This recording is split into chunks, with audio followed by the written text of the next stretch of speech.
During her interview last year with Attorney General Todd Blanche, Ms. Maxwell said that she may have met you on a flight from Nantucket or Martha's Vineyard to New York. That's not a lot to go on, and I would note that one of the charges Ms. Maxwell faced was perjury. But do you recall ever meeting Ms. Maxwell on a flight from Massachusetts to New York? I don't recall it. I'm not going to say it didn't happen, but I don't recall it. And my memory too, counsel, and you would have to check this, but I believe I was told that in her long interview with Todd Blanche, it's Todd Blanche, right? Todd Blanche, the Deputy Attorney General, she herself said that she attended the wedding as Ted Waite's guest. In that same interview, Ms. Maxwell said that she visited your home in Chappaqua a few times and that she was invited. Do you have any memory or knowledge of Ms. Maxwell being invited to and visiting your home? I do not, and I was not present for any visit if one occurred. It's been reported that in September of 2013, at a Clinton Global Initiative conference in New York, Ms. Maxwell was recognized as a Commitment to Action partner for her work on behalf of the Terramar Project, which was an ocean conservation nonprofit that she founded in 2012. Do you have any recollection of whether you were at that event? So that's a Clinton Global Initiative conference in New York in September 2013. I believe I attended the conference, but during the conference, there are many different sessions going on. There are some main stage sessions with very high-profile people. We've had an extraordinary collection of world leaders, including Pope Francis and others. But then there are many of what are called breakout sessions that are smaller sessions where people gather usually around the issue they're interested in. So in this case, if it had been the oceans, there might have been a breakout session about that. And I do not recall seeing her there. I do not recall any knowledge of her being there. But if she were there and she were making a commitment, it would have been in one of these smaller sessions. And I have to add, in 2013, Ms. Maxwell spoke at the United Nations. She gave a TED Talk. She was featured for her work about oceans in a long profile on CNN. So she had a public persona that the UN, the TED Talk people, CNN and the press all recognized because nobody at that time knew what was later discovered. And is it right to say, and it sounds like you would not have had any direct role in organizing whatever her role was at that particular event? Not that I recall.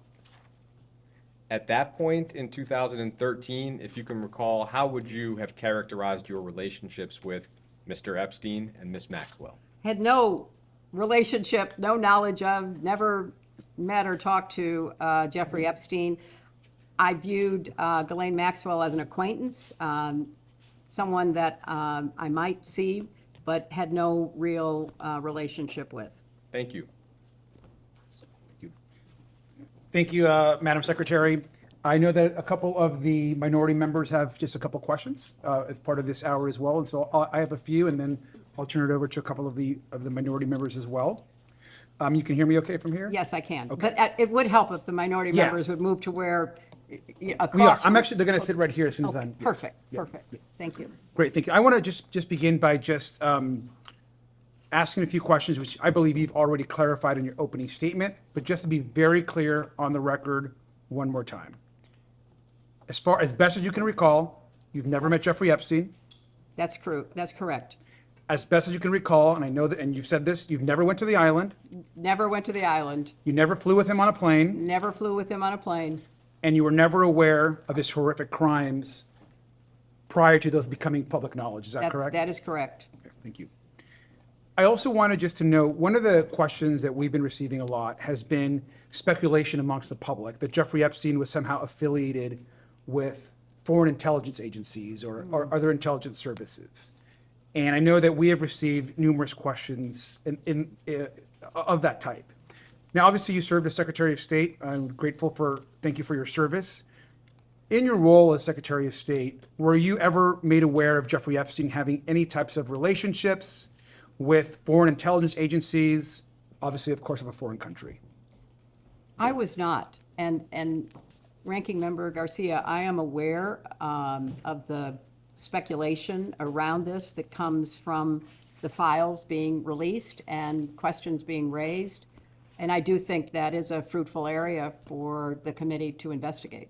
No, I appreciate that, because I'll say of the types of questions that we're receiving, the kind of conversation around whether Jeffrey Epstein had any ties to foreign intelligence or was working with foreign governments continues to come up. And so obviously, as Secretary of State, that would be something I would imagine you may or may not have information for. So I appreciate that response.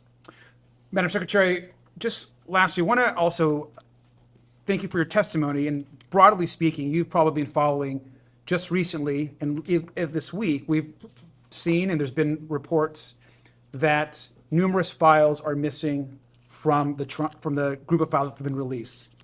For the record, only about approximately 50% of the total files have likely been released. The other percentage have been withheld for whatever reasons we're not really sure of and don't really understand. It's also been reported by numerous outlets this week that the FBI has removed files that are supposed to be made available to the Congress that include serious allegations of alleged abuse by President Trump, sexual abuse to a minor. Now, these are allegations that we know have been corroborated in other ways, and the media have reported on these, but these files themselves have been removed. Now, we view this as a very serious matter. I've personally looked for these files in the archive manifest that lists which files should be placed there. Those files are no longer there. And we have been calling on the DOJ and the Attorney General to release all of the files. I'm wondering if, in your experience, obviously in the US Senate, as Secretary of State, if you've any response to the behavior of the DOJ in their withholding of critical information and the apparent removal of files that could suggest serious crimes by folks in this administration. Congressman, I appreciate your raising this issue, and I appreciated the statement that you put out when this became public knowledge, thanks to investigative reporting, which revealed it. And I think that this behavior by the Justice Department deserves the most thorough investigation that the Congress could carry out. As I understand the sequence of events, this committee subpoenaed the Justice Department, as well as the Epstein estate, as well as law enforcement officials from prior administrations, as well as my husband and me.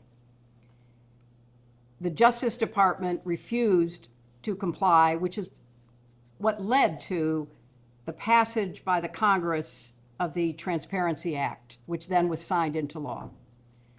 And I think from the very beginning, the behavior of the Attorney General and her staff has demonstrated either a gross incompetence, which is bothersome because they are the keepers of information that should be evaluated for law enforcement purposes, or a clear cover-up because they are protecting the president and others.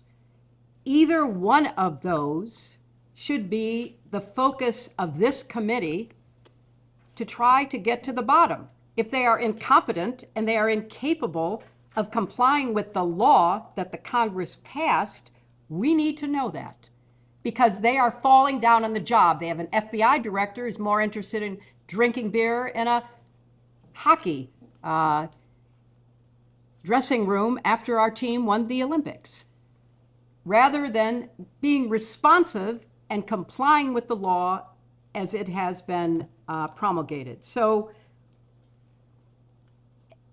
I don't think it's unfair to say that given the sequencing of the events, starting with the way that President Trump made the release of the files a key element of his 2024 campaign, the promise that he and then his Attorney General made that the files would be released, then a walking back of that as they began to look at the files, an ignoring of what they had promised, including that they had a client list on the desk of the Attorney General.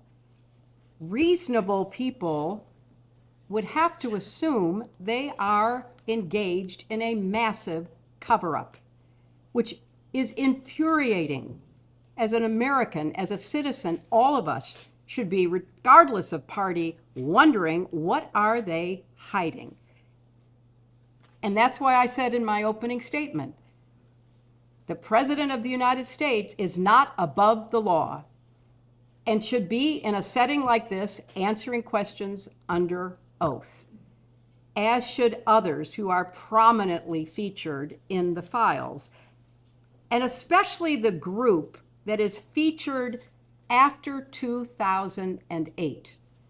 Because prior to 2008, when Jeffrey Epstein pled guilty to the watered-down charges that Alex Acosta negotiated and then was rewarded for in the first Trump administration with a cabinet position, there are so many unanswered questions. And I looked at the transcript of the Alex Acosta testimony that was taken before this committee, and I don't think that any Republican members asked him a question. So you have to conclude that there is something rotten in the state of Denmark, or clearly the Justice Department, starting in the White House and at the top with the Attorney General.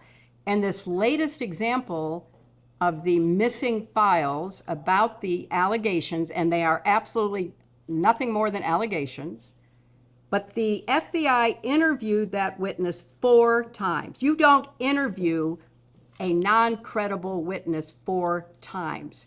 You don't put into the FBI reporting, protect this source, if you think there is nothing to it. So, of course, I would like to know, like every other American deserves to know, what is in those files and who is going to hold people accountable, because the Justice Department seems to be either unwilling or incapable of doing so.